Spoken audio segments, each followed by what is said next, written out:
Hey, gang. So, as you can see, we have a bunch of pictures here. I don't really know what we're doing with these pictures. I just kind of got locked in this room. Can somebody get me out of here? Alright, so, we have a tier list here. So, a little background before we start this. I hit 100 subscribers recently. Pretty recently. It was like a day or two ago, and I'm very happy about that. And although I am working on the next actual video, I figured I might as well do something, some sort of kind of celebration, that also had some kind of, I guess, I don't know, relevance to YouTube. I really don't know. As I said, I'm locked in here. And I don't know, I decided that I've beaten some games. I mean, looking at this list, you can probably see that these games aren't very many blockbusters. There are a lot of Kingdom Hearts and Skylanders games. But, I've beaten some games. I figure people who have also beaten games could agree with some of these topics. And I was thinking, I might as well get my opinion on these because I don't really know. I just thought it'd be fun. Obviously, yeah, I am working on my actual Triangle Part 2 video. I'm right now writing the script for that. But I figured, it'd be fun to do this as a little bit kind of a celebration, unscripted, off the cuff thing. So thanks a lot for 100 subscribers. I'll probably at the end go into a little bit more of a kind of rant about how much this really means to me. But I kind of do just want to get into it. So, I guess, yeah. I should probably go over the tiers. First tier is I can play forever. Meaning, literally, I can play forever. Like I can replay these games forever. I feel like the title does a lot of work in explaining that, I can play these games pretty much however long I want and never get bored. I love all these games in this tier. Really fun, which means, the games were really fun. I could probably play it again, one or two times. I eventually get bored of them, but I still have a blast every time I play them. Next tier is YouTube in the background. This is me playing games, and I might be listening like a podcast or a YouTube video that I like in the background while playing these games. And that's not to say that it's bad or very good. It's just kind of an average tier. And then next one is Begrudgingly Beat, and this one is games that I beat, but don't necessarily enjoy them. And before going to the fifth one, as you can see, there are a couple games that necessarily you can't really beat, like Clash Royale and Blue Sea 6, and that's because I've just sunk so many hours into games like that I feel like it'd be kind of criminal to not include them. Like games that don't have a story mode that you beat, but I've just sunk so many hours into that I figured I might as well put there. So, yeah, let's, I guess, get started off with God of War. Alright, God of War, this is the 2005 God of War, and this... So this one, obviously, I played it a year ago, maybe, on my PS3 for the remaster, and this one was obviously something that brought in a little bit, it was a gateway game, I think this game aged really well, and although it's pretty obvious that it's PS2 graphics, like, God of War isn't a shining, beautiful game. It's not a crazy game, but it's such a fun game with, like, such a cool... And this might be weird, because it's literally just Greek mythology. Such a cool storyline. Like, I don't know. Like, in school, maybe years ago, they would teach you, like, a week about Greek mythology. I never really, learned or really cared about Greek mythology, but God of War, and I know it does a lot in course correcting, or, just kind of altering the course of Greek mythology to, fit Kratos' needs. But it's gotten me into Greek mythology. Greek mythology is awesome, and, I think it's partly because God of War, and that sounds really stupid, but probably put this in really fun. Actually, keep in mind, I can play forever. I'm gonna put in, one game per franchise, and that might be kind of ruining it. I don't know. You can have your opinions on that in the comments if you want, but like, I feel like one game per franchise might just, you know, do a good job of making it so this isn't filled up, because there would be quite a bit of games that I can play forever. Next, Super Mario 3D Land. This one I played, I think I beat like 3 years ago, and I enjoyed it. I definitely wouldn't put it in like shining games. Like it's not the greatest game. I remember I beat it, got to the part where they started like switching up the level. I think I beat like one world in like the what do you call it, like the post game, I guess. I don't know. It's where the same levels, just with like, I don't know, a twist, maybe like a Shadow Mario that you have to beat or something, or I don't know. I remember there were some twists, and I didn't go through with that. I beat like one world in that kind of post game thing, and I figured that this might count. This pretty much counts as beating the game, because that's post game in my eyes. But this game was cool. It for the 3DS, and you know, I don't like to say for the 3DS or for the say PSP, because I feel like that before any sentence kind of makes it out to be the game, you know, to be a thing where it's like, oh, the game wouldn't be able to stand on its own two legs if it was on a console. But I feel like this game is crazy. Like, for the 3DS, there are some big levels. I mean, obviously Mario 64 DS was like, you know, very impressive for the DS on the fit on that little cartridge, on the little handheld, you know, being able to play it on the go. That's pretty cool. But this is the first original 3D like portable Mario game, and I feel like it did a lot in the way of kind of setting the groundwork for the next few titles, whether it's a bad thing or good thing. You know, obviously Mario 3D World is you know, obviously Mario 3D World came after this one and took a lot of inspiration from this one, and I think I've played that at a friend's house or something, but I never really got too big into World because I've never had a Wii U. But Mario 3D Land, it does a lot in the way of kind of setting groundwork for the next title, and you know, also it like implements the 3D in a really good way. Like, there are these rooms, like these really cool rooms where it's like it's an optical illusion pretty much, and you have to turn on the 3D to get it working, or you know, to be able to see it from the right perspective. And obviously you can get through those rooms without the 3D. I mean, obviously, like on every 3DS box there's like a disclaimer, like if you're below, I think it's 6 or something, I could be wrong though, then you can't, you know, you can't play.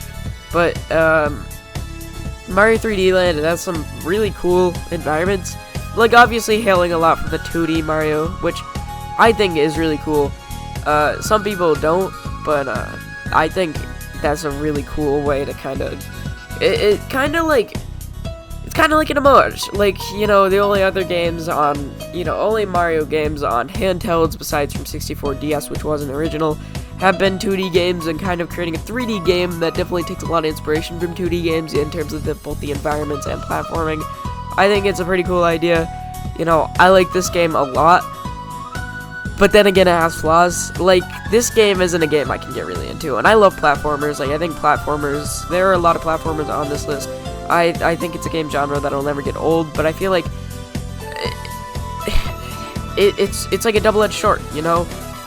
I feel like them hailing for, you know, kind of taking inspiration from a lot of 2D games aids it as much as it harms it. Like, you know, obviously that makes it so there's not too much interesting level design, there won't be too much replayability, which there are the star coins in each level, which I think personally are like good enough, but like replayability, it's not even close to the level of 64, Odyssey, or Sunshine, or Galaxy. But I mean, like, for the thing that Nintendo was trying to do, they did it pretty well. It's still probably YouTube in the background though. Alright, so Kingdom Hearts Days. This one was on the DS. Notice my days. It starts with a D, ends with an S. And the DS was released on a day. I don't know if you know that. I don't have much to say about this one. So this one goes through the mission format. You know, working at a job.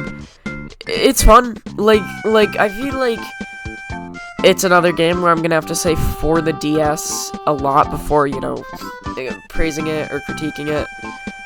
And that's something that I'm not very proud of, but this game does really well for what it's given. And then again, it's not given very much. Like, it includes, you can't see Xion really, but Xion, Axel, and Roxas, who are 3 fan favorite characters, maybe even for a lot of people, favorite character in the series. Like, for a lot of people would be one of these 3. And, it does a great job in terms of the story. It really, honestly, like, for people who are left confused by Cage 2, Days probably cleared up everything for them. Like, obviously you got Xion dying, oops. I'm sorry if you haven't played Days yet. Anyway, it's fun. It has the tile mechanic for magic and stuff. It has, like, the, different magic per level. I like to talk about Days more fully. I just don't have Days right now. Like, I've played through a good amount of Days back on, I played on 3DS. And you might not want to count it, but I figure I played enough of it to count it. And also,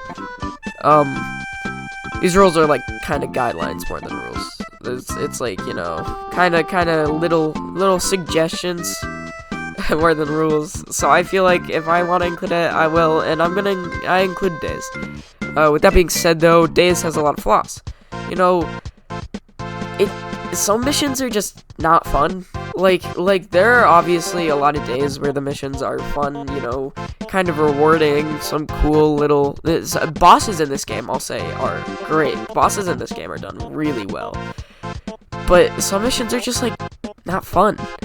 I'm thinking from, like, the top of my head, from on the top of my head, there are those, like, stealth missions that are really not fun. And of course, I'm not as well versed with Days as, a lot of people are, but I don't know. Days is fine. It's nothing special, I think, and that might be, like, alright, I think Days is really good. Actually, I just thought back to a comment I got on one of my recent videos saying Days is the commenter's favorite game, and it's like, yeah, Days is a great game. Yeah, I don't want to upset that. Close your ears.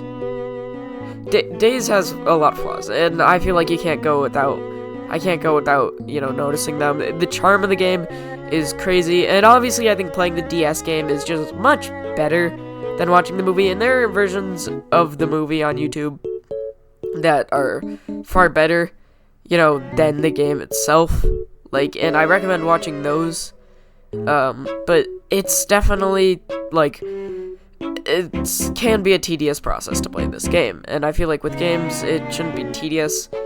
But then again, Days is fun. I like Days. I'll put it in YouTube in the background, probably the top, and here I should probably get started with, this is the top, this is the best in this tier, and this is the worst. You got that? Okay, Banjo-Kazooie. Oh boy, Banjo-Kazooie is fun. I like Banjo-Kazooie a lot. So, Banjo-Kazooie is a 3D N64 platformer collectathon thing that is very much like a sign of its times. It's very much, it screams N64 3D platformer, in both kind of how fun the game is, how the collectathon aspect works, and how janky the camera can be. Banjo-Kazooie is a very fun game. I played it one time. I got Rare Replay on Xbox One. I was like, alright, Banjo-Kazooie. I've always wanted to beat the game, so I went through it. I thoroughly enjoyed it, and that's Banjo-Kazooie. There's not much to it. It's a relic of its time, it screams, I've already said this, but it screams N64 3D platformer, because it is literally the textbook definition, literally kind of walking in Mario 3D, or Mario 64's footsteps, which isn't a bad thing necessarily, but it also has a lot of its own personality and charm too, which I feel like kind of goes unnoticed.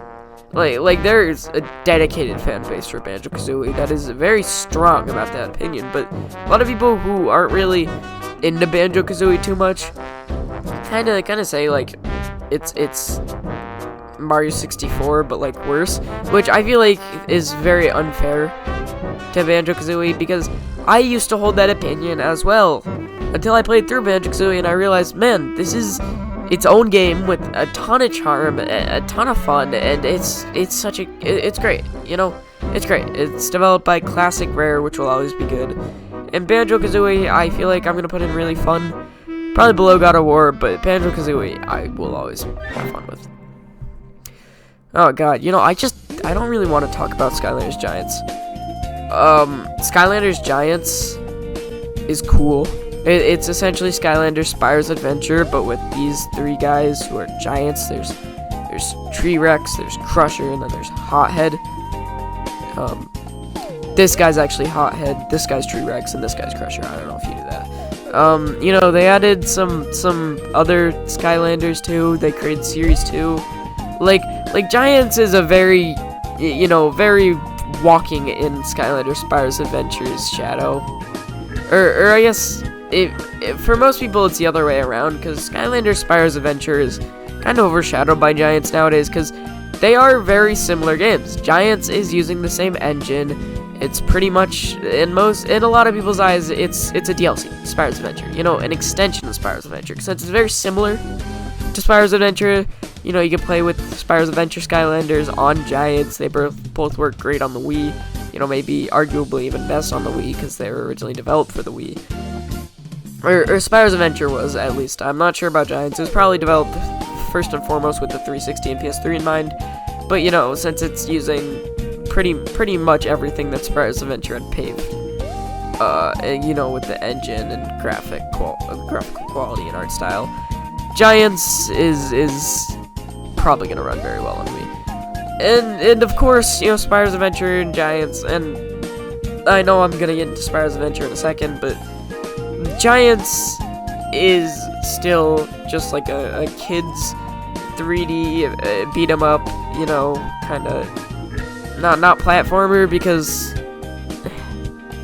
you can't jump, which I always thought was weird, which is actually a thing that a lot of games around this time did. But you couldn't jump till Swap Force, and that's pretty interesting. You gotta push turtles to get over gaps. Fun. You know, it has some pretty easy puzzles, has some pretty easy combat. I think Giants is a solid enough game, but it's definitely not my favorite. Like, not really even close, so it's probably end of YouTube in the background. Oh my gosh, Civilization Revolution is unbelievable. I love Civilization.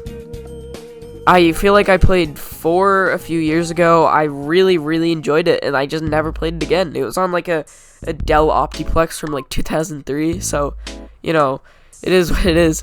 Civilization Revolution I played on the Xbox 360, and it was something that reminded me why I loved Civilization so much.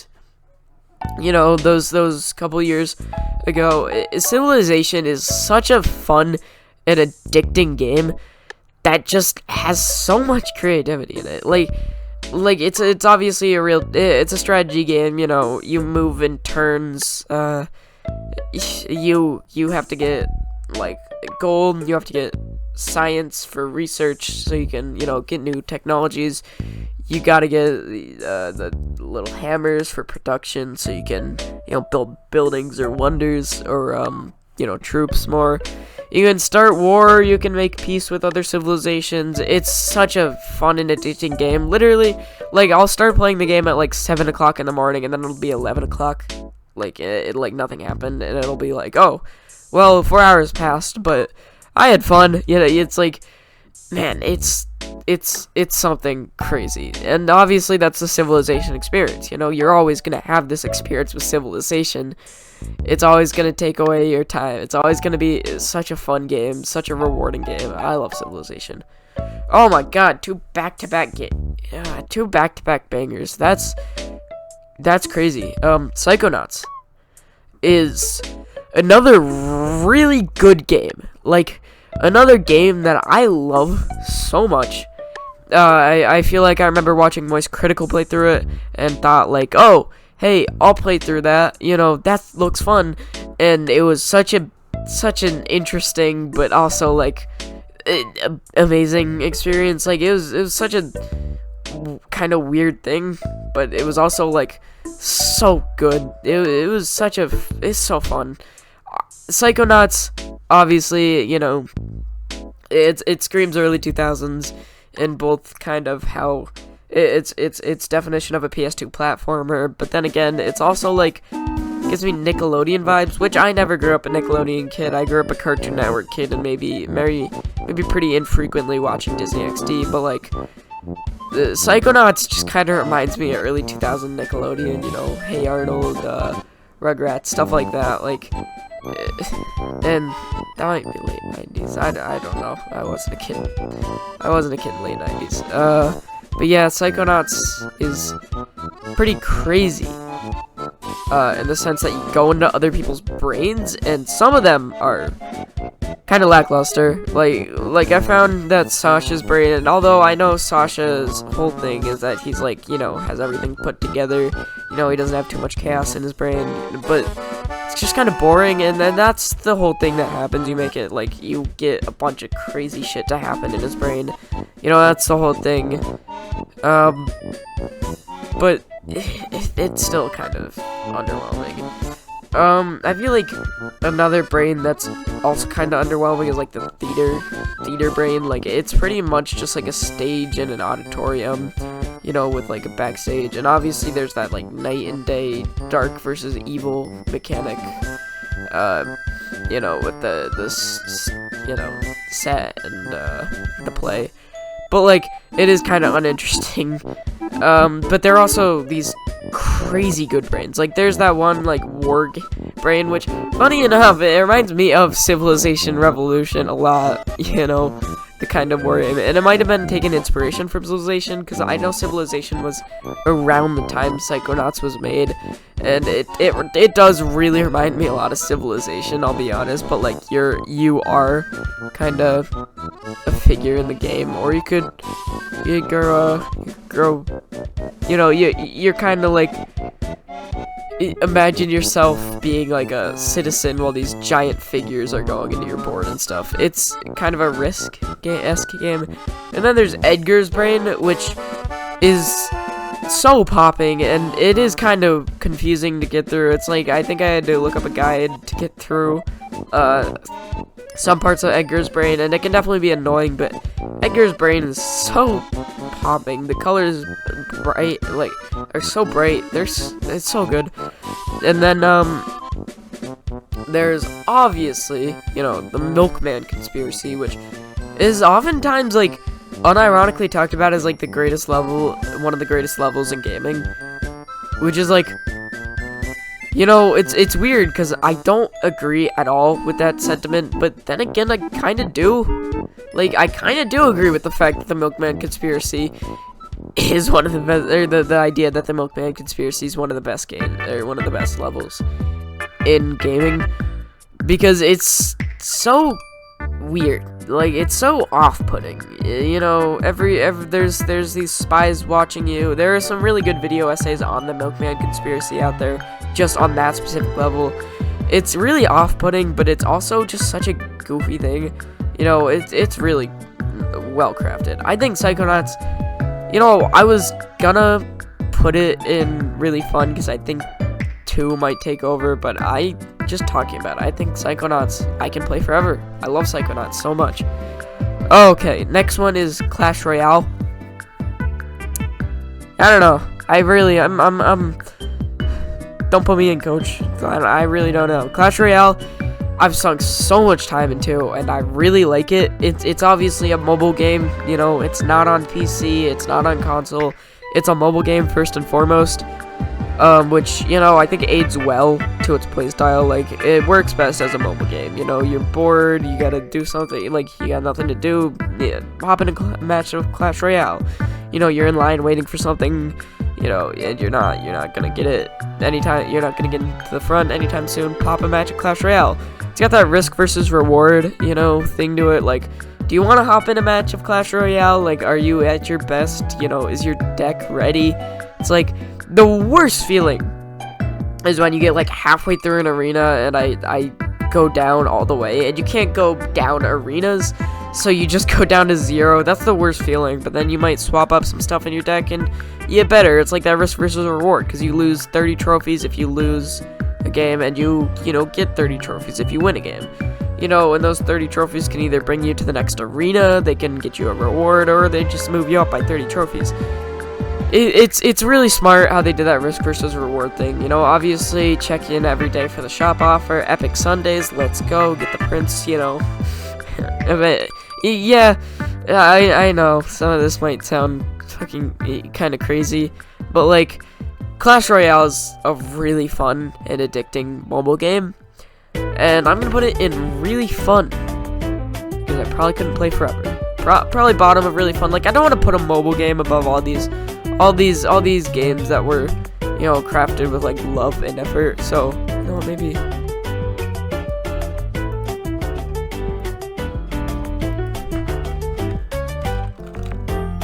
Clash, and then I'll put that. I'll put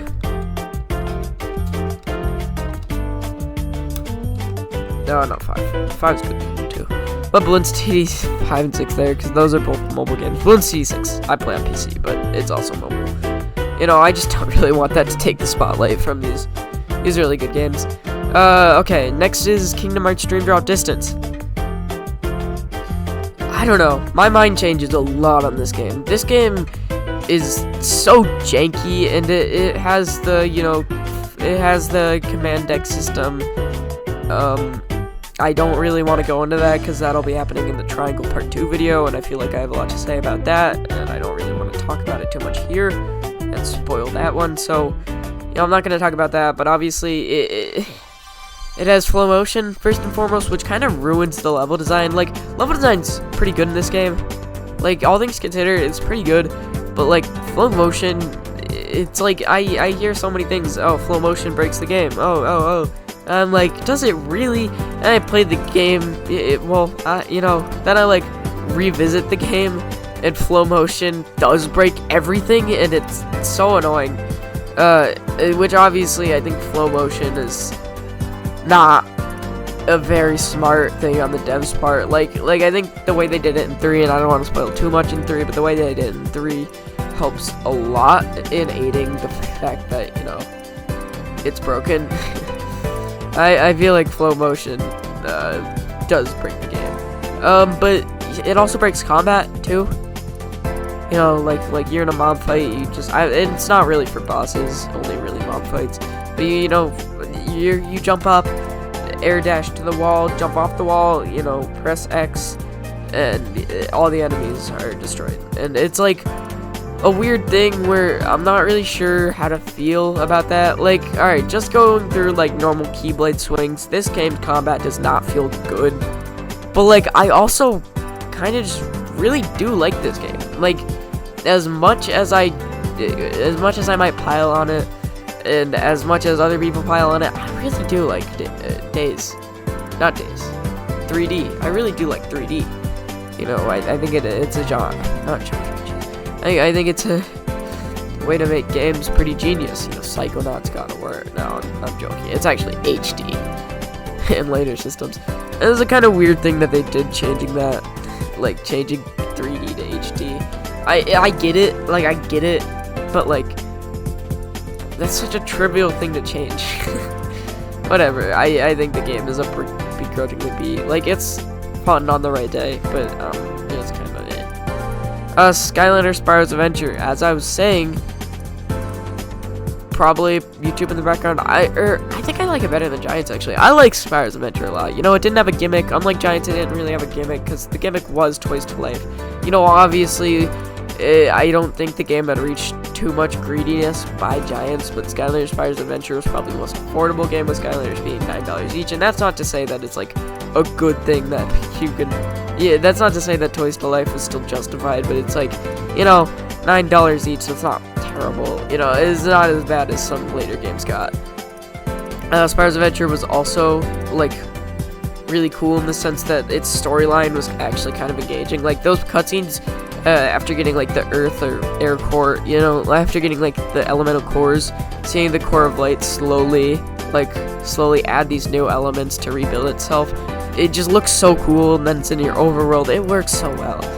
It really does work great. I love Spyro's Adventure a lot, but it's still a YouTube in the background game. You know, as I said with Giants, it's still that kind of boring, you know, little puzzle 3D beat 'em up thing. It's not too interesting, and again, that doesn't mean it's like a bad game necessarily. It's just not something that I'm really ever gonna get hooked on. Floor Plan.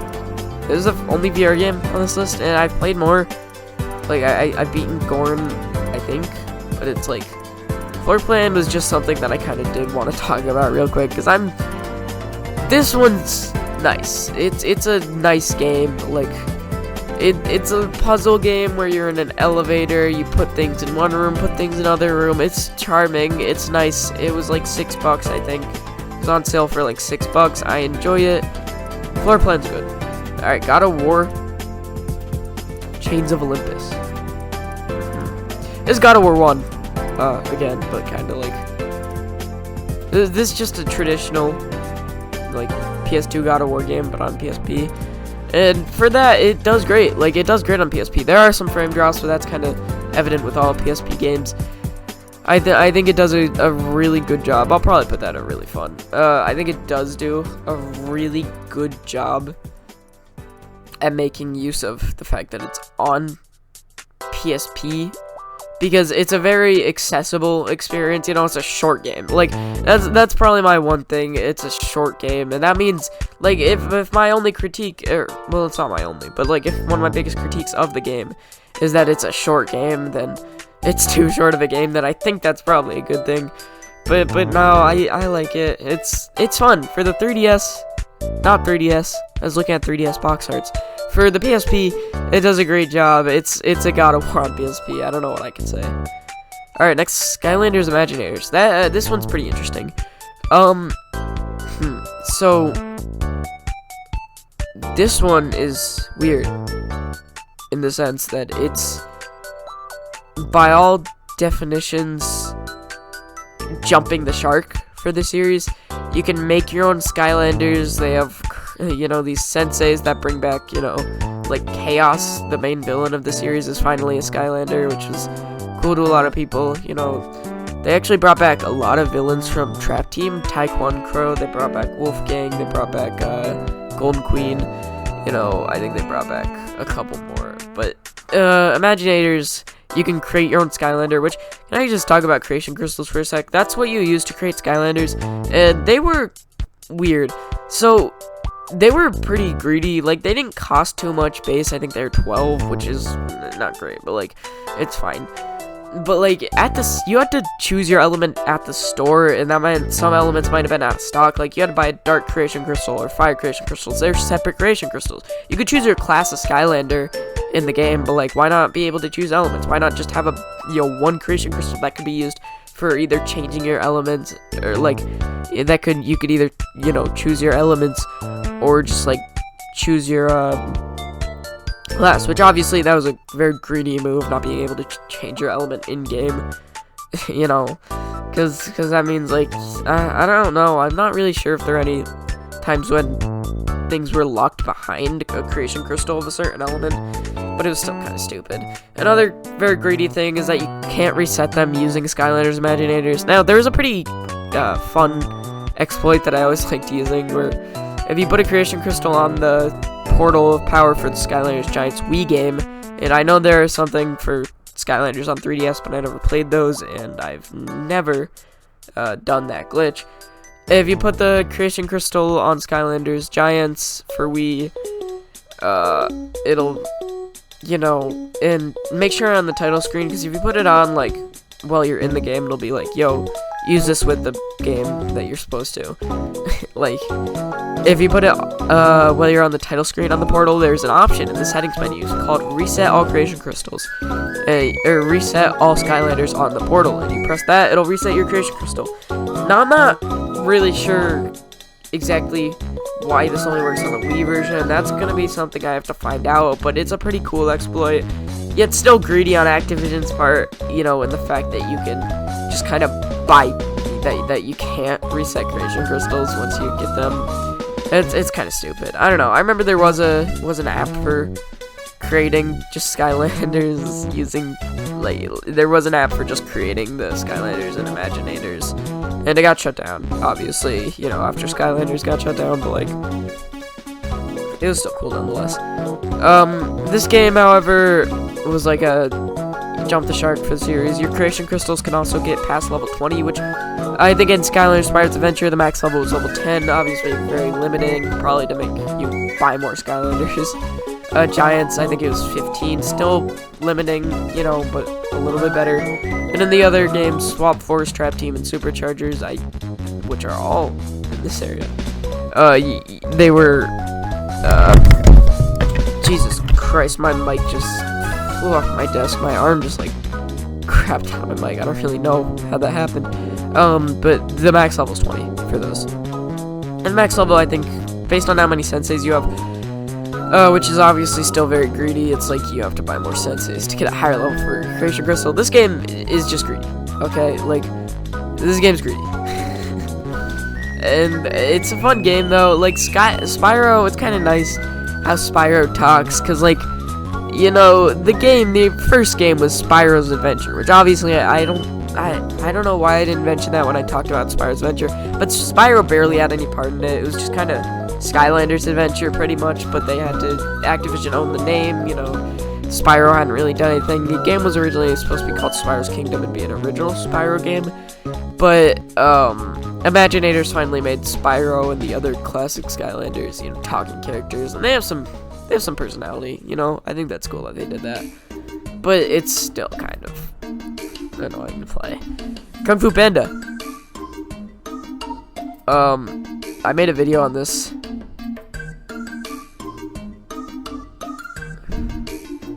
Yeah, go watch that. I made a video on this one. Go watch that.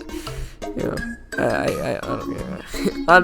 I'm sorry to chill, but I've talked about that too much in the last year. Alright, Lego Incredibles. I spent a lot of time on this game. Like, I think up to like 90 hours, and I know that sounds insane, but I just kept playing it and 100%ing it, and playing it, 100%ing it. I think it might be the most recent Lego game that's on this list, maybe besides from Lego Marvel Super Heroes 2, which is right here. But yeah, this one's fun. I don't know. I think Incredibles is my favorite IP that they've done, you know, Lego for.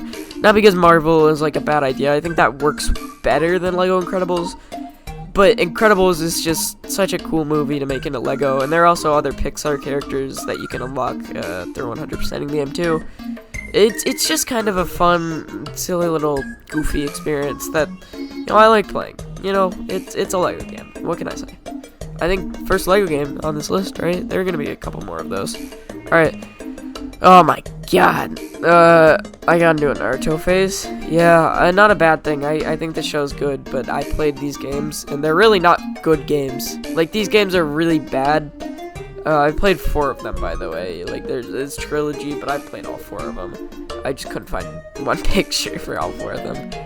But, like, these games are not good. It was just kind of like, oh, you're a ninja, you know, fighting other ninjas in Naruto. That's so cool. It's like a 3D kind of Mortal Kombat-esque game in terms of the fighting, which I think is kind of cool, but also it's like not a very good game. You have like an overworld that you can explore. I don't know. It's fun. I think the first one was probably where they peaked, because I think that was the one I played most recently, just kind of seeing like, oh, how bad are these games. I played the first one. I thought that's not very good, and then, you know, kind of went on. But these games are not very good. and then there's like the fourth one, which also isn't very good. I don't know. I don't want to talk about these. Pokemon Emerald. I played this one years ago on an emulator. If Nintendo comes for me, then okay. If I go missing, then you know what'll happen. Either that or I'm just on, with YouTube. But that won't happen anytime soon. But yeah, Emerald is great. It's the start of the Golden Era Pokemon for a lot of people. Golden Era usually spanning, for most people, or at least in my eyes, from Gen 3 games to either Gen 5, which is also Black 2 and White 2, I think, or Gen 7, which that's where my personal Golden Era ends. Like, I think Gen 6 and 7 are good enough to be kind of Golden Era. Or I'll call Gen 6 and 7 Silver Era. I don't know. I don't want to get too ahead of myself. Emerald is great. It's a good game. It's replayable by a ton. It's just a fun game. I like Emerald a lot.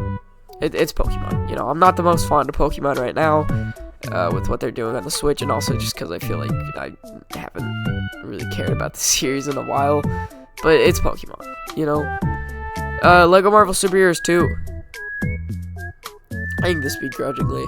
This is a sequel to Lego Marvel Super Heroes 1, which I think I enjoyed much more than this. I think this story mode is better, but besides that, the game is just...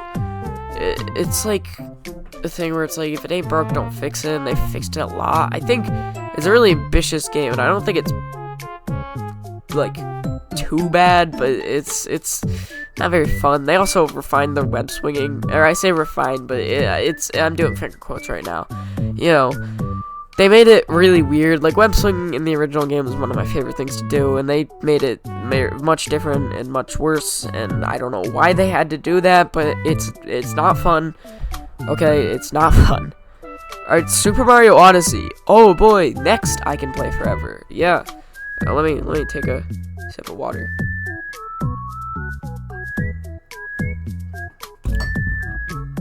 Alright, so Super Mario Odyssey is the only 3D Mario game I've been in besides from 3D Land. Only console, home console 3D Mario game that I've been in. And I think it's a fine game. Wait, what am I saying? No, I love this game, dude. It's so replayable. I love collecting moons. Collecting moons is awesome. Now, the game isn't hard to beat at all. Like you won't have a problem beating it first playthrough. I think collecting the moons is the real draw for me. It's just there's so many moon locations that are so clever.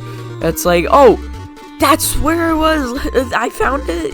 It's like kind of what Cage 1 did, I think, for a lot of the collectibles and this sense of discovery to all the moons. There are a ton of moons, ton of replayability, a lot of post-game content. It just works so well. So much charm too. There's so much charm. And I feel like Mario Odyssey 2 is not coming anytime soon. I don't know. Like, Mario Odyssey 2, I don't really want to talk about it too much, but, I don't think it's coming anytime soon. Like, the Odyssey devs are working on a Donkey Kong game, or at least that's just, what I've heard. I think. I don't know. I've heard it from a friend.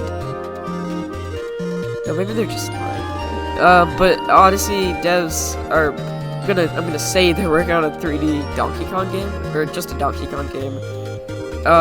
So I don't think they're returning to Mario anytime soon. I think Odyssey 2, it's gonna be 1 or 2 years before it comes out. Like, Odyssey 2, people say Odyssey 2, and it's like, they might just move on to something else.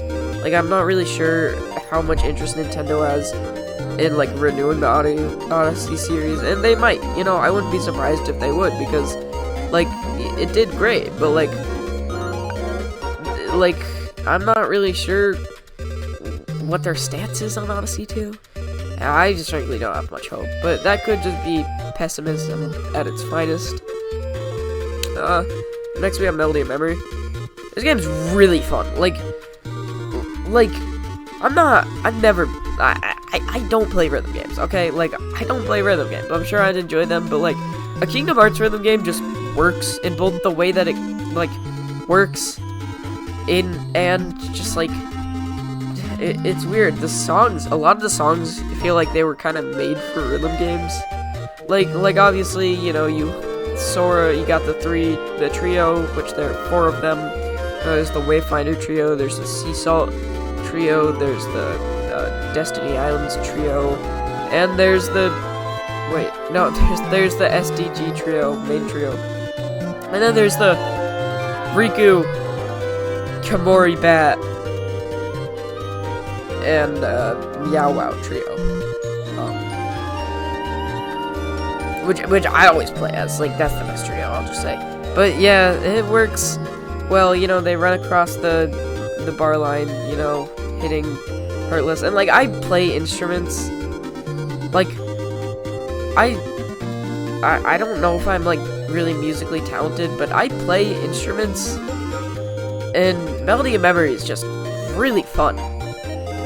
Like, I feel like I'm going nowhere here. The stupidest thing about it, though, is that KH3 is a memory dive, which is like, okay, I don't know why they didn't make it normal. I don't know if they just thought they wouldn't be able to work with KH3 Heartless. Like, I don't know if it was developed really, like, before they had a good grasp on KH3, because I'm not really actually frankly sure when Melody of Memory was developed. Let's see, it was a year after KH3. I don't know if Melody of Memory was going on before KH3 or not. Was it 2 years? Never mind. But yeah, it's a memory dive, which I don't know, I feel like they could have made it a normal thing, but no, they didn't, which I guess I'm not too angry about. Like, memory dives aren't bad. It's just like, it's like, I would just so much rather running around in the field and hitting Heartless. It just has so much more charm, and I don't know, but Melody of Memory is great. I'm probably gonna put in really fun, because it's great. Miitopia. This one is kind of just good for like the charm of it, like putting people, whether like it's your friends or like you and your family, or like, you know, fictional characters or whatever, or like I don't know, like celebrities or something. Like, it's just kind of fun putting people in an RPG. Like, I don't know, it's kind of just fun, like putting you and your friends in a giant tale of like good versus evil and stuff. It has a lot of charm. I think it has a lot of room for replayability with both the classes and just like the amount of options you have for your characters. Like, you get an airheaded knight, or you could get like a cool wizard. It's like awesome. No, yeah, Miitopia's great. I feel like in terms of RPGs though, Miitopia is definitely not like top of the barrel. I think it has a lot of charm. It has a lot of reason to be up there, but like I'd probably play some RPGs over it. But like, man, that first playthrough of Miitopia was great. Actually, sorry, I just had to take a sip of water. Miitopia, I played the demo for Miitopia for a good, like, I kept re-downloading the demo for a good couple of years for Miitopia. Now, this was a while ago on 3DS. This is years ago. I kept getting to the point that you stopped, and I just kept playing the demo, and I enjoyed it so much, and as soon as I had the money, I bought Miitopia, and it didn't disappoint. That first playthrough was great. Which, you know, I'm glad. Alright, Minecraft. Ooh, Minecraft is Minecraft.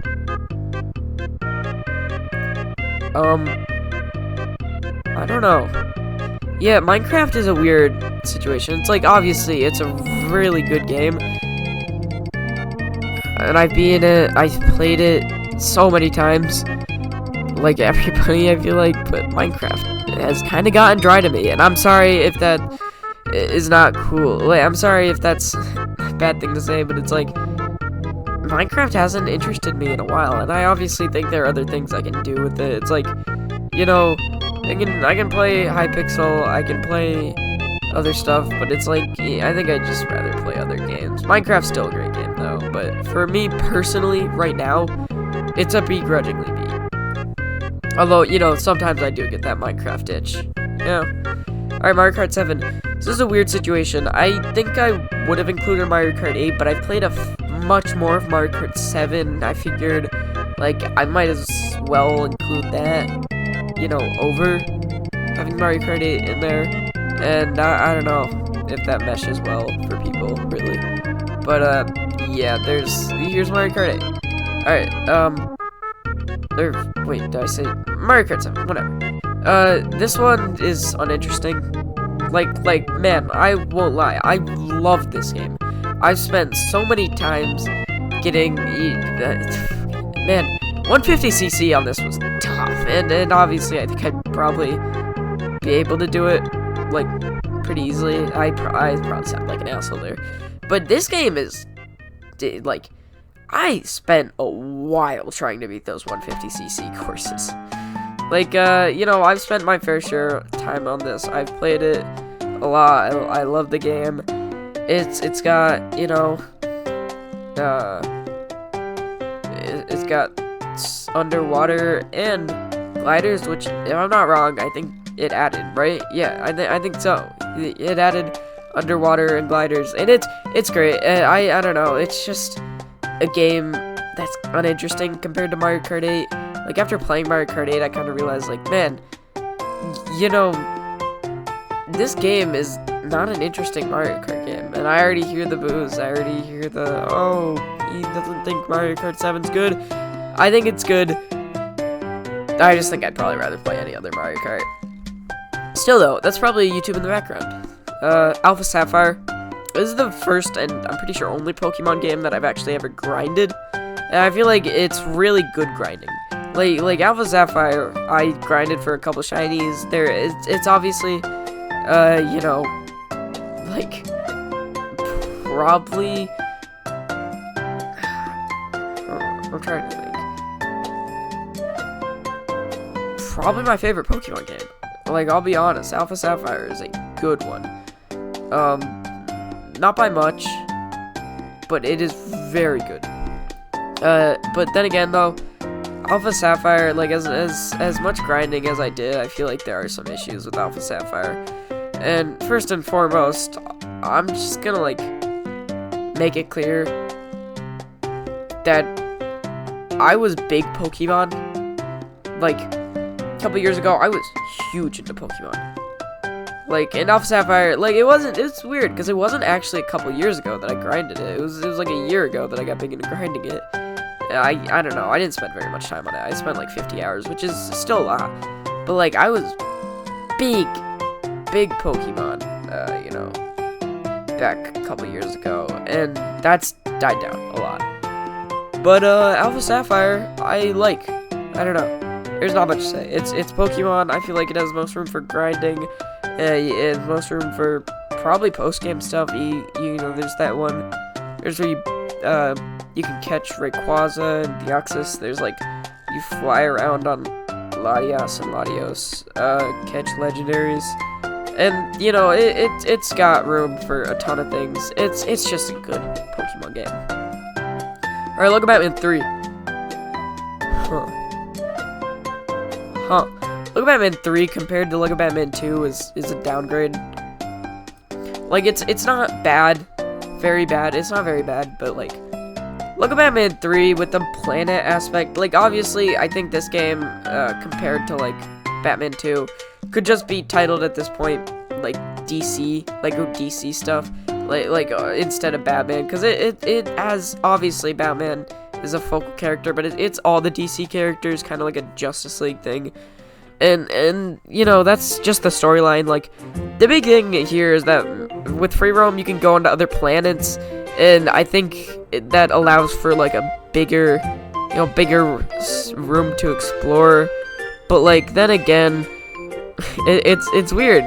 I'd probably rather just free roam Gotham, because these planets, although it creates a bigger area, are very uninteresting and empty. Like, for most of them, they're just not that interesting. And, you know, I don't know how you'll feel with that. I don't know if people love Lego Batman 3, if they hate it, you know. I'm not sure. But Lego Batman 3 is probably gonna be begrudgingly beat. Kingdom Hearts Birth by Sleep. I really like this one. Probably more than Pokemon Alpha Sapphire. This one also has command decks, but has the 3 characters, Terra, Ventus, and Aqua. And, yeah. It has stickers, too. No, this one's really cool, because I feel like having the 3 characters is, like, it creates room for a much more, balanced playthrough of the game. Like in any Kingdom Hearts game, or any given mainline game, I think you kind of have to choose a path. You can't really go, like, fully kind of, diversified in magic and strength and stuff like that. But with this game, you have Terra, who's terrible at magic, but really strong. You have Ventus, who's kind of, it kind of, like a jack of all trades. There we go. I was trying to think of it. He's good at magic and strength, like. And then there's Aqua, who is very good at magic, but not very good at strength. So it obviously creates room for, like, a much more balanced playthrough. I also think some of the reaction commands, I don't want to get too into, I also think some of the commands are so cool. I won't give any specific examples, because obviously we got that Triangle Part 2 video coming, but it is a very fun game, that really just does a lot for Kingdom Hearts. And I'm gonna say it, PSP. For PSP, there we go. For PSP, this game runs great. People like complain about the game not looking good, which I was frankly shocked by the first time I heard about it. It's like, how does this game not look good? It's a how like I feel like if you say Kingdom Hearts Birth by Sleep looks bad, you're also gonna have to say KH1 and 2 look bad, or Recon looks bad. Like, you're not. I feel like it's not a very good argument to say that these games look bad, because first of all, it's a HD PSP game, like, you expect it to be like KH3 graphics. Second of all, like, it doesn't. It looks good. I don't know. There's some rough textures, I'll be honest.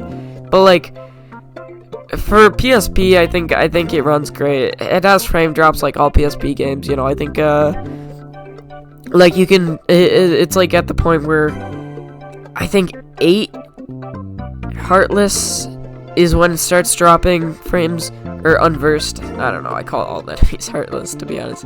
Unversed. 8 Unversed is when it starts dropping frames. And it's like,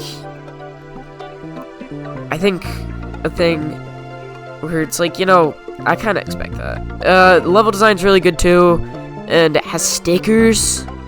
That's crazy. And yeah, I'll rope it next to God of War Chains of Olympus, as those were 2 PSP games. I think the only 2 PSP games on here. Alright, God of War 2. And man, some great games. God of War 2 is worse than God of War 1. I'll say it. Well, it's not worse. In a lot of people's eyes, God of War 2 is better. But it's really, it's like really all subjective. God of War 2 has more combat and kind of pushes puzzles to the side. God of War 1, I think, has a more balanced puzzle and combat ratio. Like, God of War 2, it's like, it felt like a boss encounter every 10 minutes, which isn't bad. I like the combat of God of War games, but I also like a break, kinda. I also like some puzzles, something to not involve fighting every 10 seconds. I think God of War 2's combat's better than God of War 1's. It's kind of, like, similar. God of War 2 has, I think, a little bit more diverse kind of playstyle. Like, in this game, there are 2, or are there 3? Yeah, you can use Blade of Olympus after you beat the game. There are 4 weapons that you can use, which is cool, for the sake of just kind of giving you some room. Like, in God of War 1, you got the Blade of Artemis, and then you got the or Blades of Chaos. Like, I don't think it's very diversified, like, and I think Blades of Chaos are pretty much the winner. Like, Blade of Artemis does much more damage, but also Blades of Chaos are just much faster. You can get, you can get around much faster. But with God of War 2, you got the Barbarian Hammer, you got the spear dropped by the, the guy flying the Pegasus thing. And then you got the Blade of Olympus after you beat Zeus. And I think that works much better. I think God of War 2 also does a much better job at story than 1. God of War 1 had story, but it was like very isolated story. God of War 2 is actually, it was never supposed to happen. God of War 1's supposed to be an isolated story, you know, but God of War 2, it starts off, Kratos is feeling neglected by the gods of Olympus, you know, goes to fight fight Athens, you know, then Zeus sends a giant statue guy, you kill him, Zeus kills Kratos, you know, Gaia meets up with you, you escape from Hades, which Kratos does a lot, and then, you know, then it starts off. And, you know, God of War 2, I've played much more recently than God of War 1. Like, God of War 1, I beat on PS3 through the God of War Saga, I think it was, or God of War Collection, I don't know, it doesn't matter. And then I started God of War 2, got like an hour into it, and then stopped, and I had plans to play through it, but then I just really never did. Like, and I'm very angry that I didn't, because I got a, like, severe God of War itch.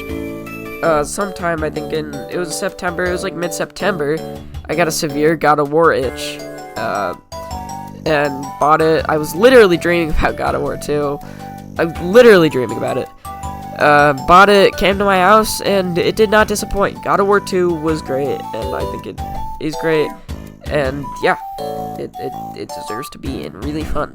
Wii Sports is like the definition title of a launch. It is like definition of a launch title, I'll say. Wii Sports is fun. Having people play with you is obviously better, but like, it's a great launch title. Obviously, you know, Wii Sports has like cemented itself as a really good game. Also, can I say, it has some like great YouTube music. Like, I've used Wii Sports music in some of my videos, because there's like a YouTube video, like it's like 3 hours or something. It's just like Nintendo stream music that isn't copyrighted. In Wii Sports, there are a few tracks of Wii Sports on there, and they were great. So I gotta give Wii Sports props for that. You know, I feel like Wii Sports is something where it's like, you're gonna get bored after a bit. Then that's just me, though. Not, like, I know people who have played Wii Sports, like, so much, and play it so often still. And you're gonna get bored. Like, I'm not gonna lie about that. You are gonna get bored with Wii Sports after a bit. And I feel like that's just me. Like other people probably don't. And I know I probably do sound like an asshole here. But it's like, you know, Wii Sports is... It's fun. It's a launch title. It worked good. I don't know. Yeah.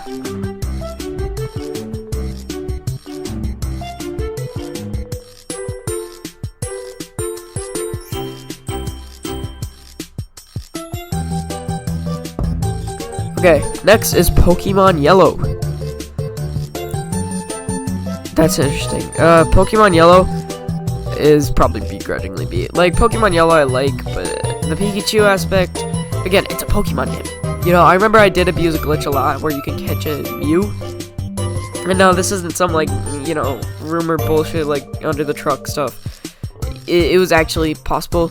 It was in Cerulean City. You went past the bridge, and once you were off the bridge, you went left. There's a trainer in that grass, little patch of grass. Walk up to him, and as soon as he was about to turn to see you,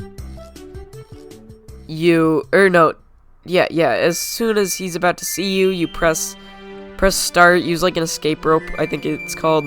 Go back there, fight Misty, use an attack boost like 7 times, and I was go back to the bridge, he'll come back to fight you and be like, yo, come on, fight me. And then, you know, it's a level 99 Mew with very, very easy catch rate. Like Mew does not have a hard catch rate. You know, chance of catching it. And, you know, I didn't believe this at first when I tried it. It was I think it was in might have been a Son of a Glitch video, but I tried it, I didn't believe it, I tried it, I was just frankly shocked that they actually coded Mew into the game, because I was thinking like, no way, Mew is, I thought it was like just a rumor, pretty much, and only became a real thing afterwards. But like, no, they coded Mew into the game. It works perfectly. It's great. Mew works. You know, you can catch Mew, and then I abuse that ton. But playing through normally, this game is, the Pikachu aspect is just not. It just kind of makes it a worse Red and Blue, I'll be honest. And that's just for me. That might be different for other people. Like, I really don't know. I'd have to talk to somebody about that, but like, it's kind of just a downgrade of Red and Blue, in my opinion. But I don't know. Alright, so, Kingdom Hearts. I've talked at length about Kingdom Hearts on this channel. I think I'd say watch those, but I'll give a little quick synopsis. The story's great. I love the characters. I love the charm. I love the humor. I love the combat. I love the limits. I love the drive forms. Oh wait, this didn't have that. Never mind. Go back to Nerf gun to my head. No. Kingdom Hearts is such a good game. You know, I've talked about it, and I feel like I don't really want to talk about it too much more. You know, not because I don't have much to say about it, but it's like, I can't say it without going on a rant. Like, I can't really talk about it without going on a rant.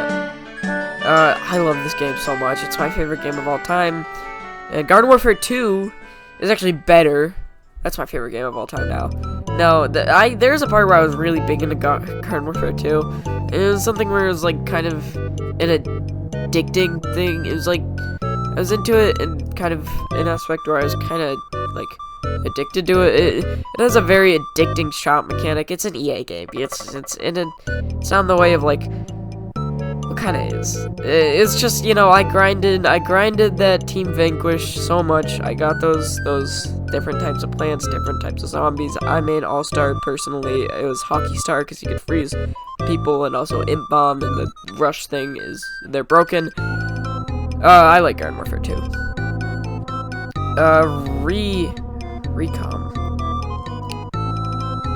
Recom's weird.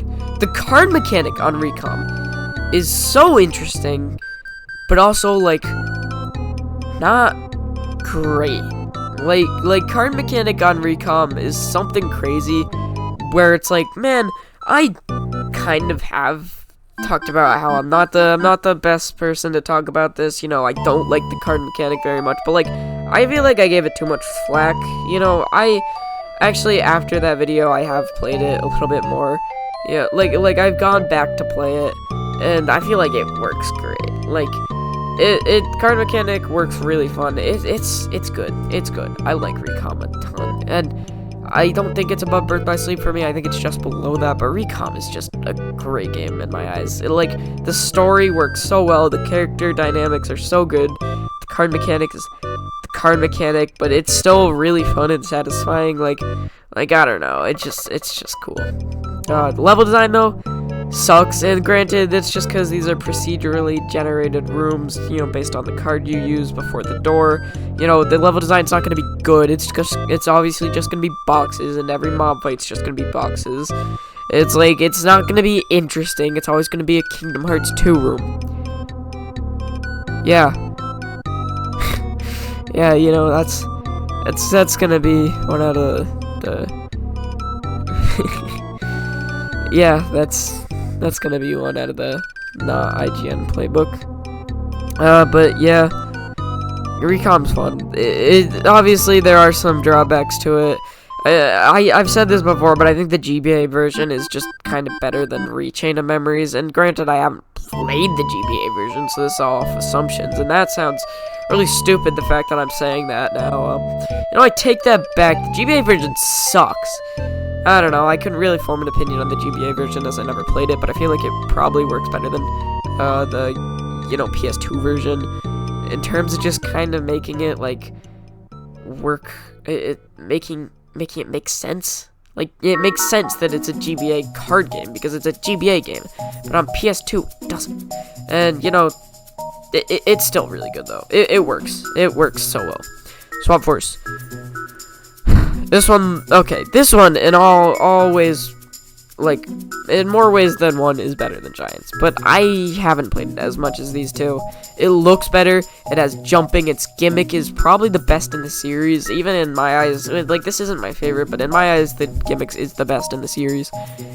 Like, it's a gimmick where you take the top half of a Skylander, take the bottom half of the Skylander, swap them out, switch them. Like, if you got Blast Zone and Swashbuckler, you know, put Blast Zone's top and Swashbuckler's bottom, it'll be Blast Buckler, and the game will recognize that, and it'll give you the attacks of the Blast part of Blast Zone, and give you the attacks of the Buckler, of the Swashbuckler. It works really well. It's really cool. It's such a cool gimmick, actually.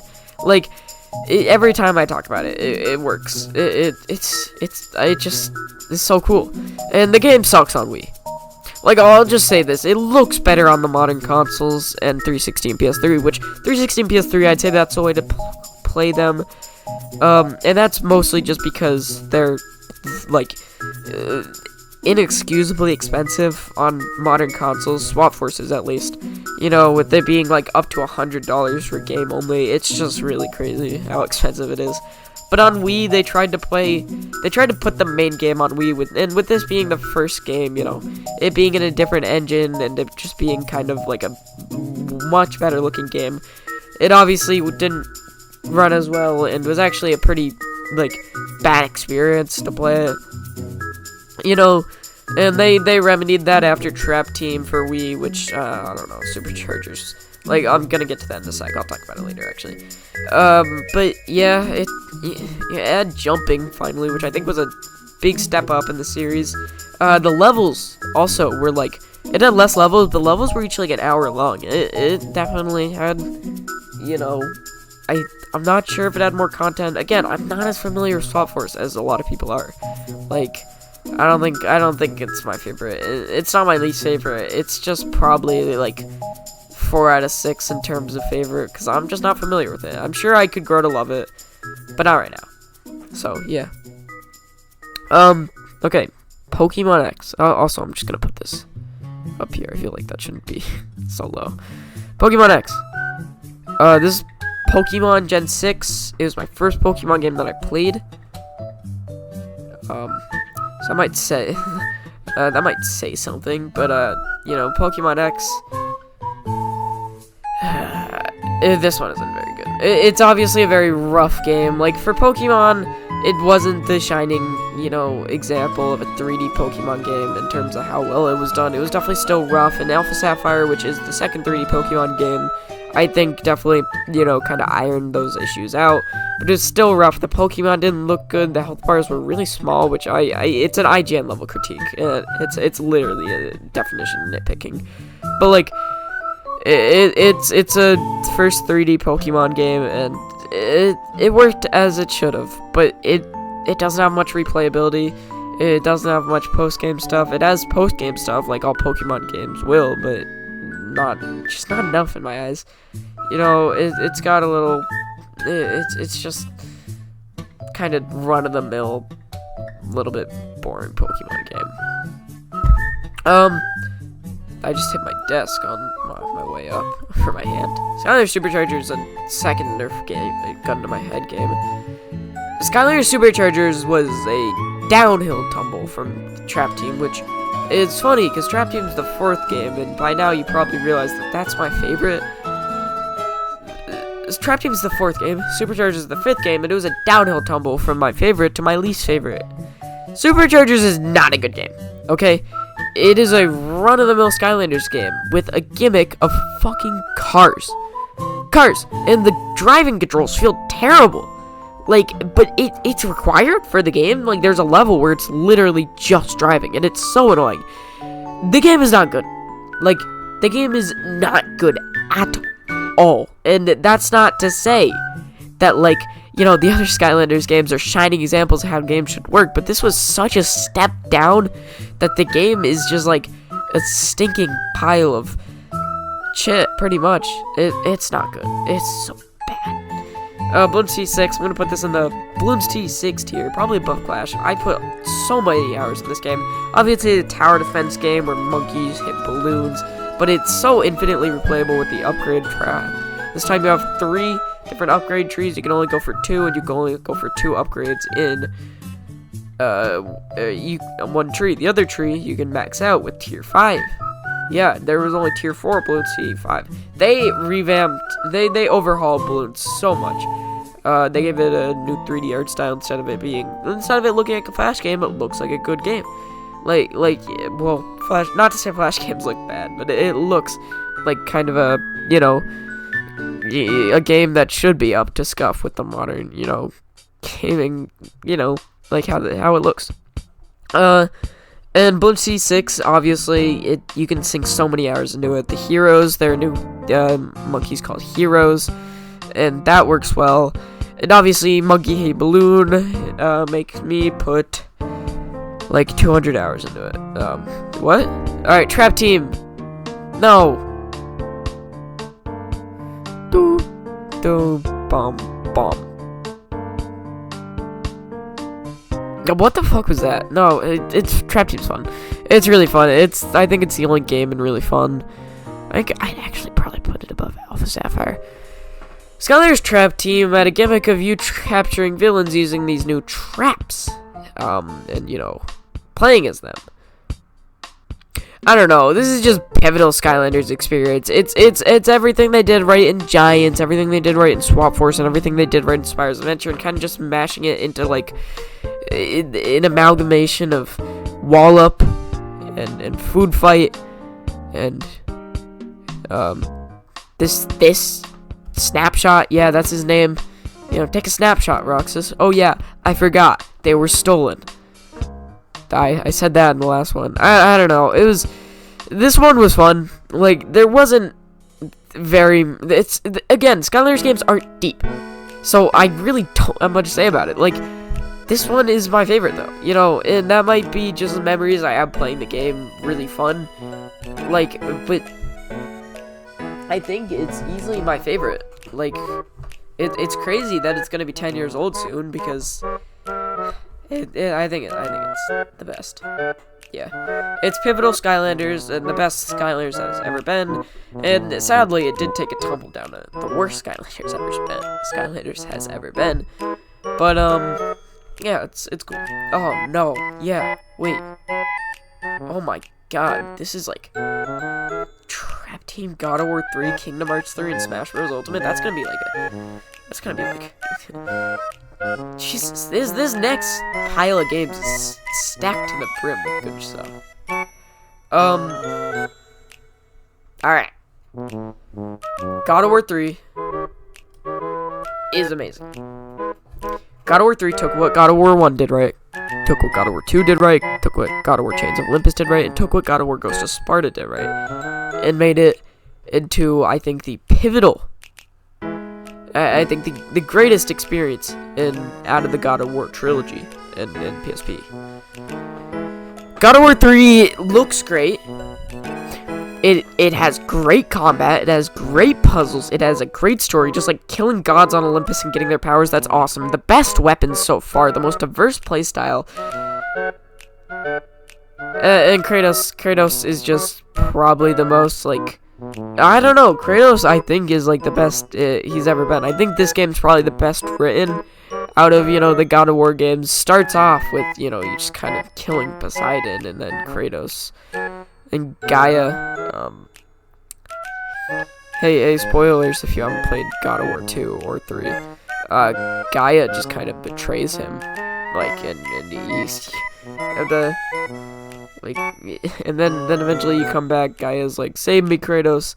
You're just like, nope. I'm gonna saw your arm off now. I don't know. God of War 3 is such a good game. Such a good game. It's really something special. And I'm probably gonna make a video about it. Eventually, down the line, sometime down the line. Okay, next.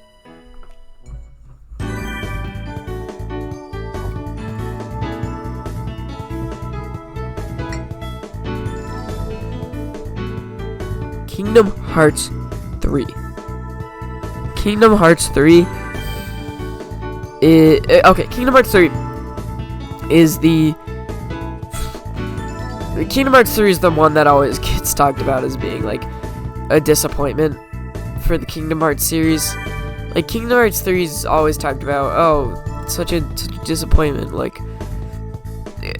Kingdom Hearts 3 is weird because it's like,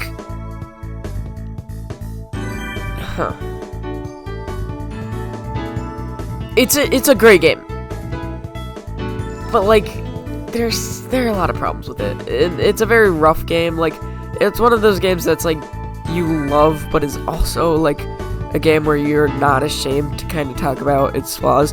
The writing's not the best. I think the story works well enough in this game. I understand it pretty well. I think the complaints about the story, like there's literally a review where it said like I didn't care about the Kingdom Hearts 3 story and I don't understand it. And literally, and this isn't to like dox a review, like it was GameSpot, but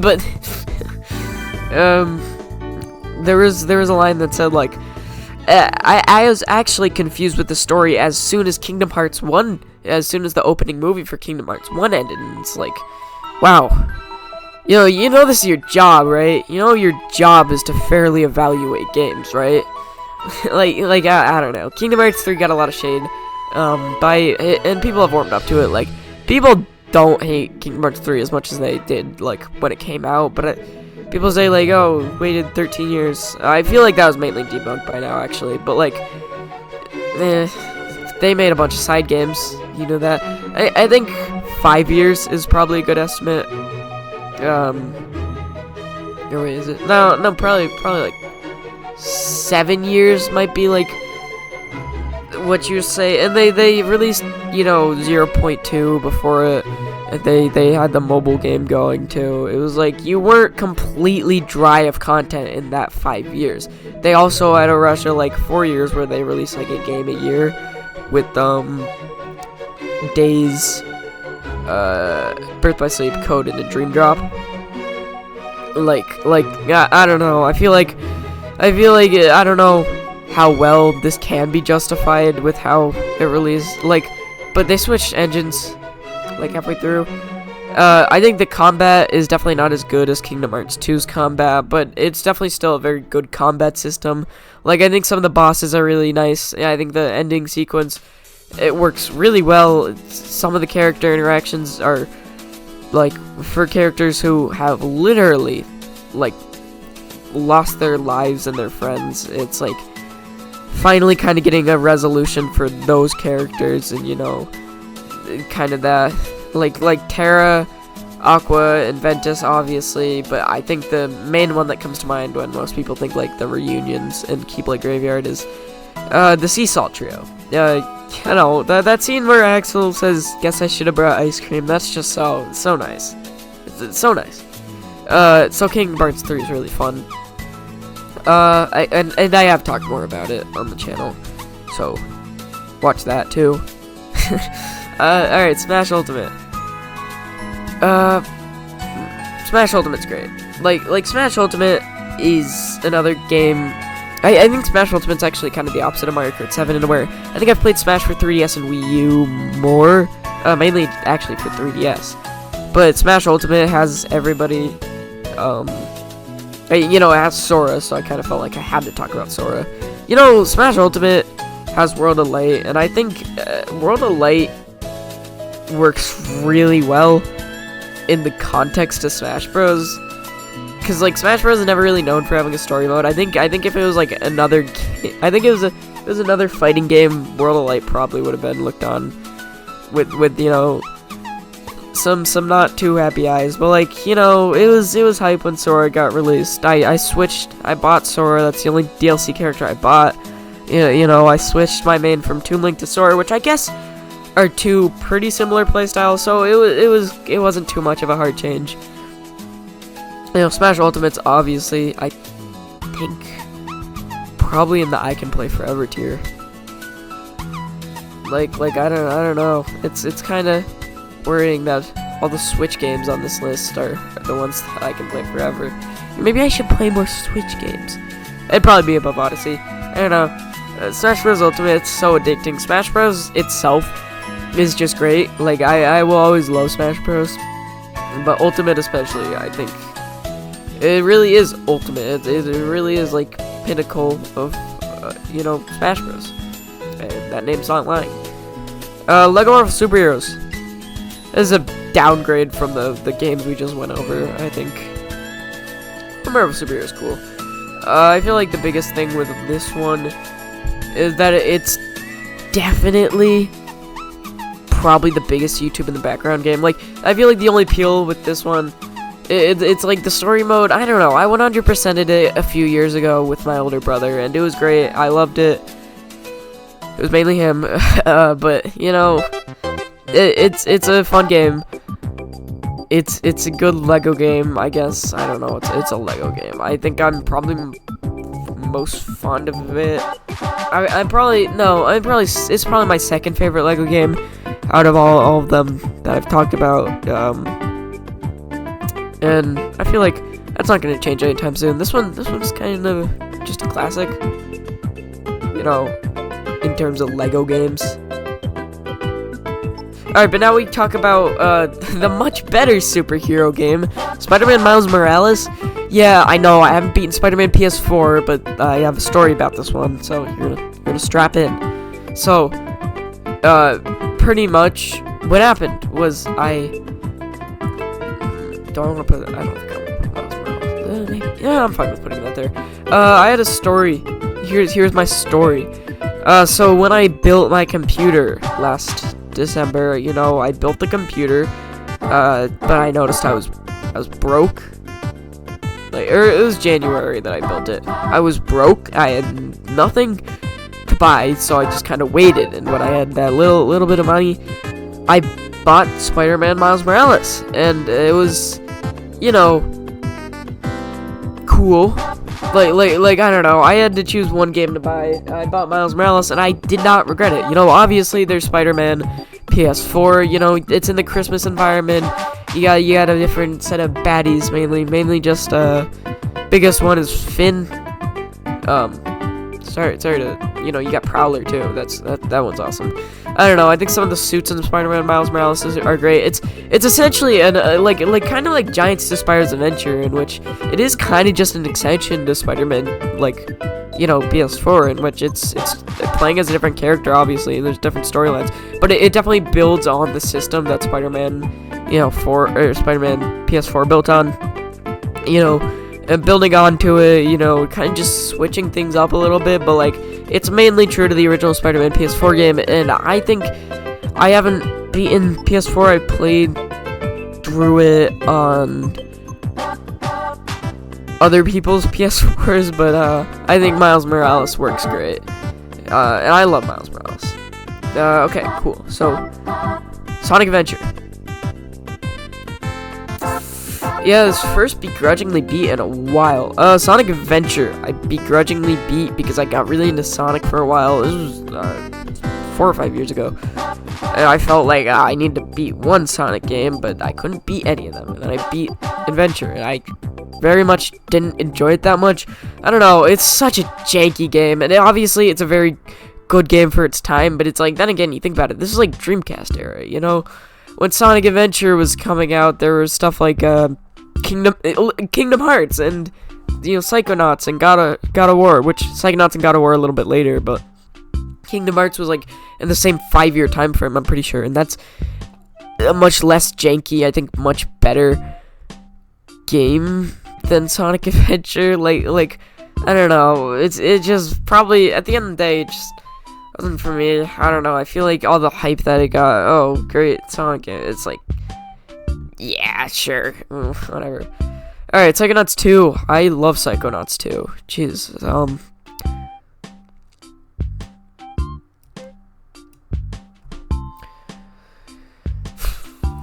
probably, yeah. Psychonauts 2 is, the successor, surprisingly, to Psychonauts 1, the sequel, surprisingly. I don't know if you knew that. Psychonauts 2 is a much more refined, I don't know how to describe this. I'll probably make a video about Psychonauts 2, I'll be honest. Psychonauts 2 is a great game. It's a very interesting game in the fact that it's not not necessarily a sequel to Psychonauts 1. It's a sequel to a VR game, which I have beaten, Rhombus of Ruin. I probably should have included that. But, like, if you played Psychonauts 1, then you're not really going to be too sure what's going on in Psychonauts 2 at the beginning. I think Raz does a little bit of like a recap on, you know, a little drawing thing. I don't know.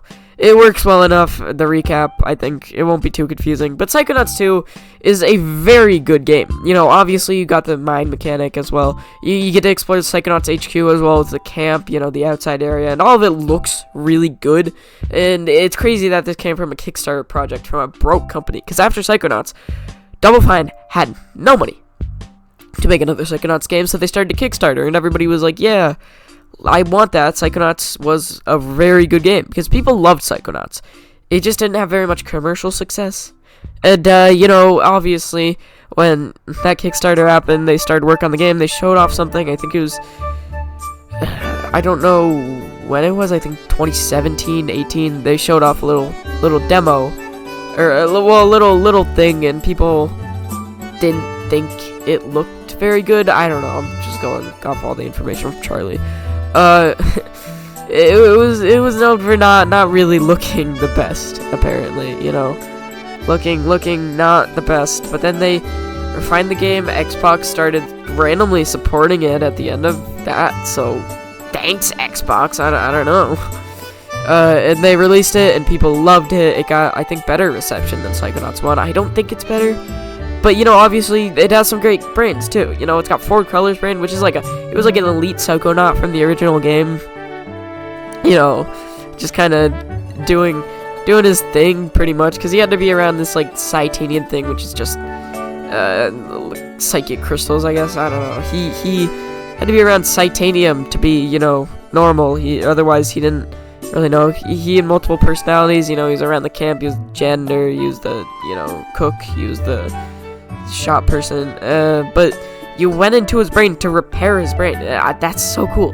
You went into Helmut Fulbear's brain, who was like, it's popping, literally kind of like Edgar's brain, pretty much. You know, you went into Agent. It was like a concert, like Woodstock, pretty much.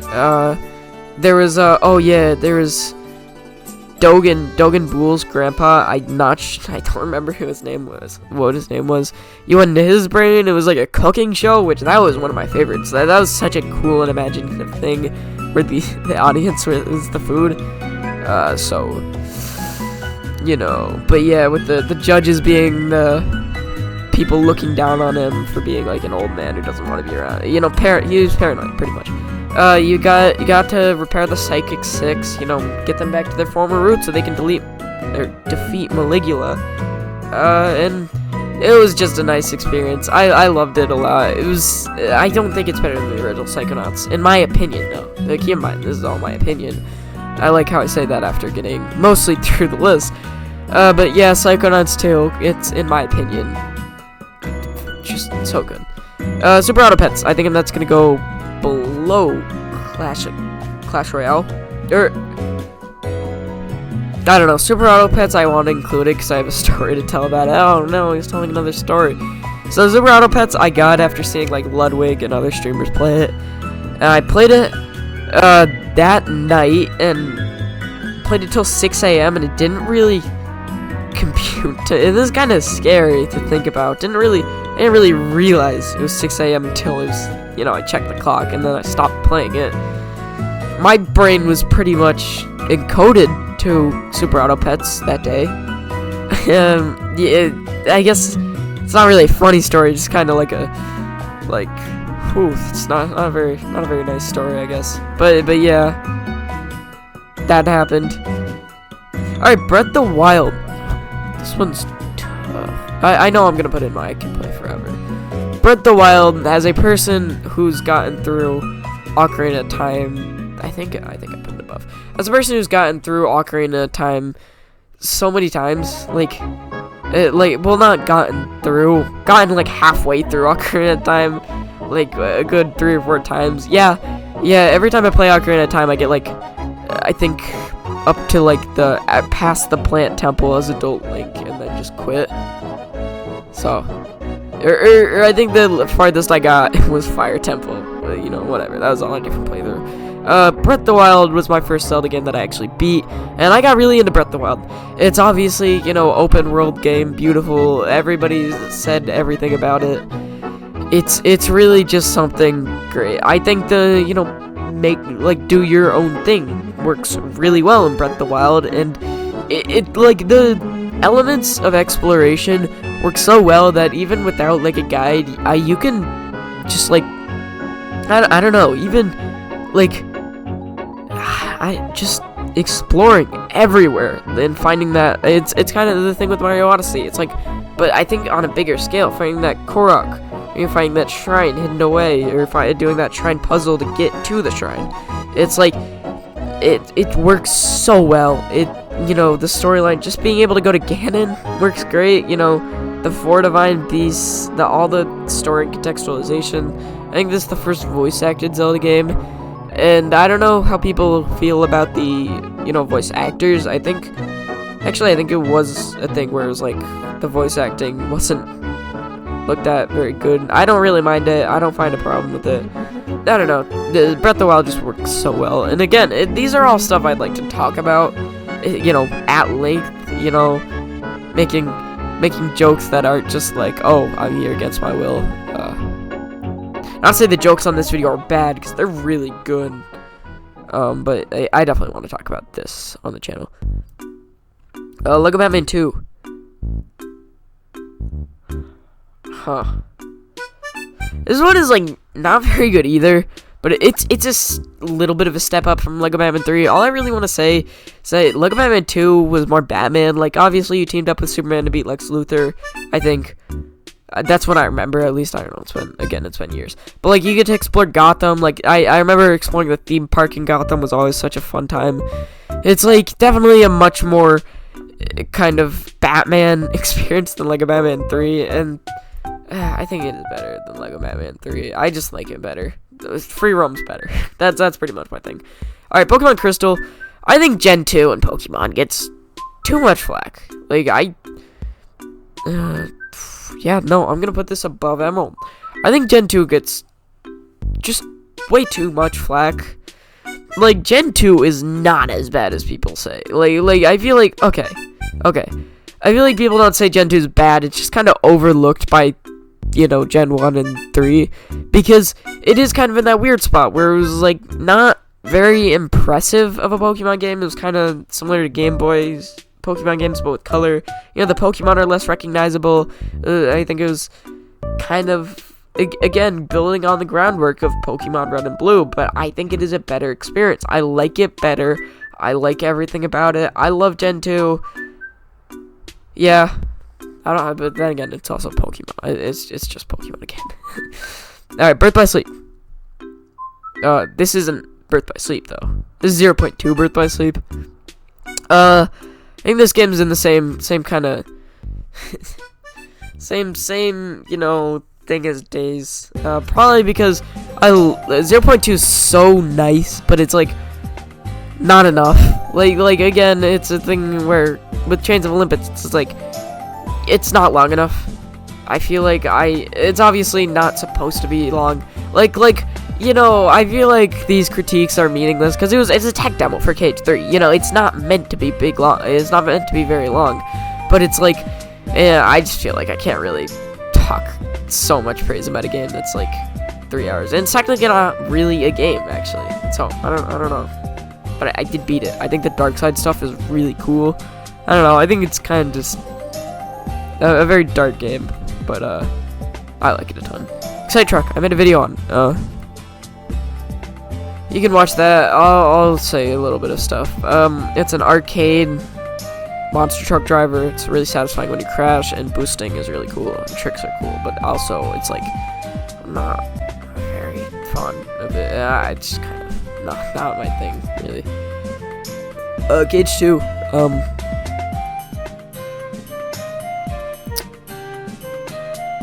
think I like Cage 2 better than Cage 3. Not to say Cage 3 is bad, like, in any metric, but, like, I think I like it better. Kingdom Hearts 2, I've talked about. Alright. But yeah, Kingdom Hearts 2 is like much better combat than KH1, but that's really the only thing I think is better.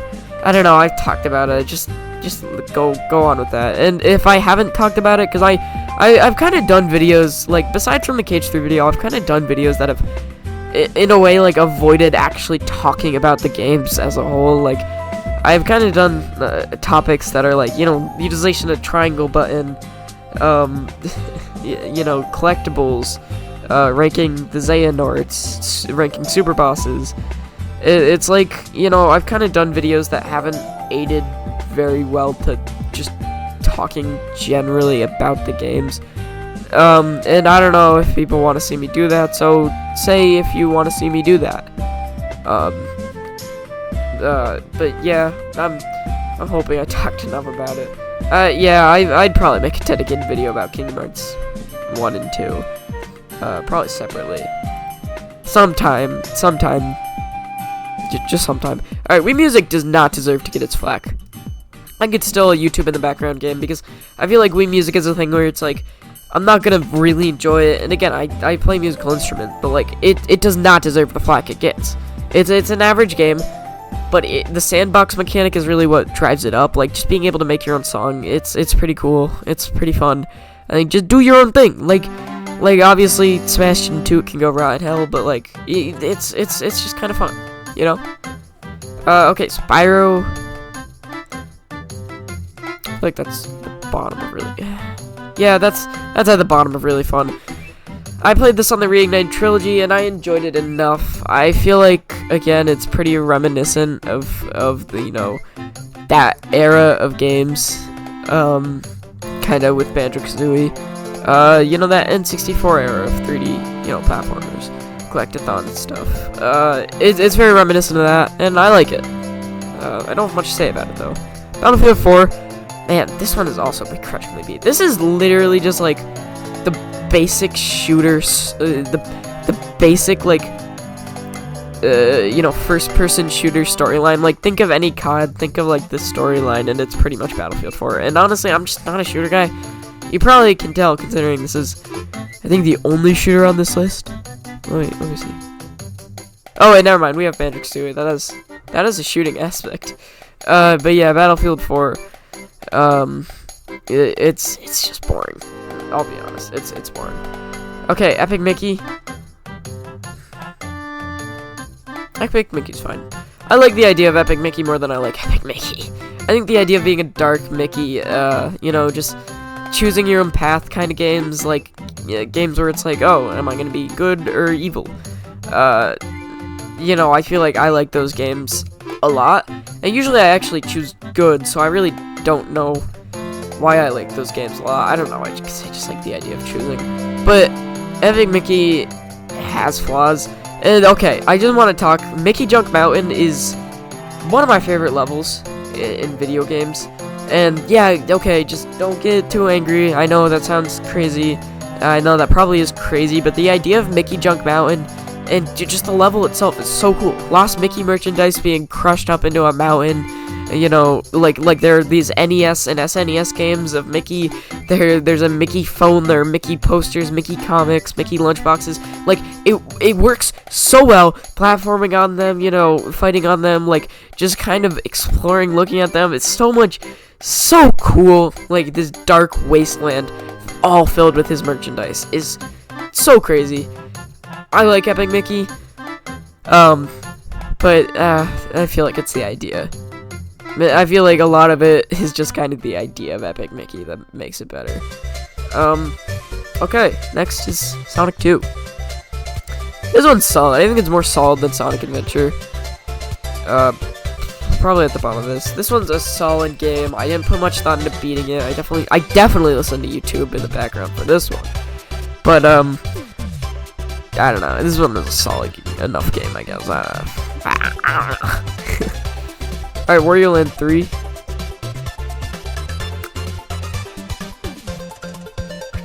Man, I like Wario Land 3 a ton. Yeah, it's probably bottom really fun. Wario Land 3, I'm not sure about, because I played this a few years ago, but I don't know. I enjoyed the game so much. I think this is one of the better Wario Lands in people's eyes, but then again, I don't look at much Wario Land stuff, so really, how would I know? This game has some really cool mechanics, like the day and night thing, and the, you know, learned moves and stuff. I don't know, it's been a bit, but it's such a fun game. It's so good. I love Wario Land 3. Like, I just have really good memories with this one, to be honest. Like, I don't know. It is really good, though, I think. I think I am that with, I think, you know, not too sure about it, though. Okay. That's it. That's the tier list. Now, I have some stuff to say. Thank yous are in order. Alright. So, I've been getting a ton of support lately, and actually, I'm gonna go on a rant. So, yesterday, I recorded this exact same video. Literally. Exact same. The tier list video. With the exact same games. And I recorded it on a site, or I recorded it using a screen recorder that I'm not gonna dox, because I don't really want to do that. But I think my issue was that I went over the screen recording time limit, you know? I don't know how long it was last time. I think it was like an hour and a half, something like that. You know, it was a hefty video. Now I've pressed stop recording, and the interesting thing was it didn't save, and I checked the recovery area, it wasn't there. It was kind of crazy. I texted like the support people or whatever, and they didn't get back. So, you know, whatever.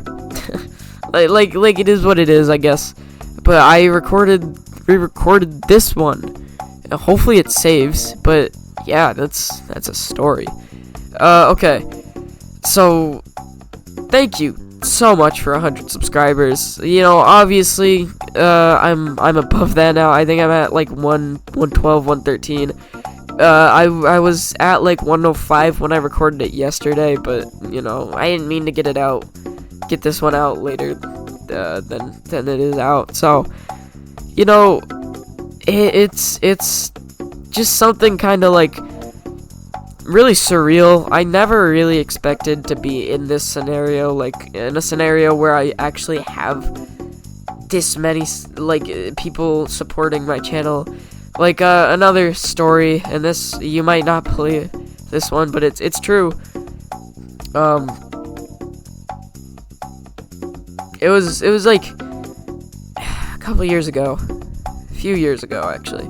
I made a channel about Skylanders. I posted a lot of Skylanders videos, really everything, but I posted a lot of Skylanders videos, and the channel was taken down because I was 12 years old, and I was very, very much sad, because that one was actually starting to, you know, go, you know, that one was starting to get relevant. You know, people had been commenting, my videos were doing good. I was happy about it. So, you know, eventually, a while later, I started this channel, created that Super Boss ranking. You know, I'm gonna say it. I don't know if I'd watch that if I were like I don't think a lot of people at this point in time are really gonna watch more of me. But that was kind of a squeaker, that one. You know, whatever. It's just kind of something where it's like, you know, I just kind of do these for fun, and the fact that this collectible video has gone kind of crazy is crazy, you know? That collectibles video went crazy. I got a lot of support from people I've been watching for years. I kind of mentioned at the outro of the Triangle video, but I'll mention again, Regular Pat, Kino, David Russell, Samuel Camel, all these people who I have watched and enjoyed their content for years, actually. Probably since I got into Kingdom Hearts, which was like early to mid 2020, sometime around then. It was definitely early quarantine. It have left support, commented. It's been crazy and really surreal, and honestly, it's just something that I just really want to say thank you. Like, I really, I don't know, I'm not sure what to say. I'm gonna keep going with this. I'm gonna keep doing this content. You know, I've gotten a lot of good feedback too, like constructive criticism on those two videos, the Triangle and the Collectibles video. You know, and I really appreciate that too, because, you know, now I have that knowledge in mind, and I'm able to make my scripts better, you know, able to make them more refined. I noticed a thing with the Triangle videos. I like that one. I did go on a lot of tangents though, and that wasn't a lot of people's cup of tea, and I know that. So I'm definitely gonna be working on that to get it better. But really, from the bottom of my heart, I think that's the expression. Thank you so much for all the support. 100 subscribers is crazy. Just everything I've been getting on these videos, all the support, all the criticism. It's been great. And I really do hope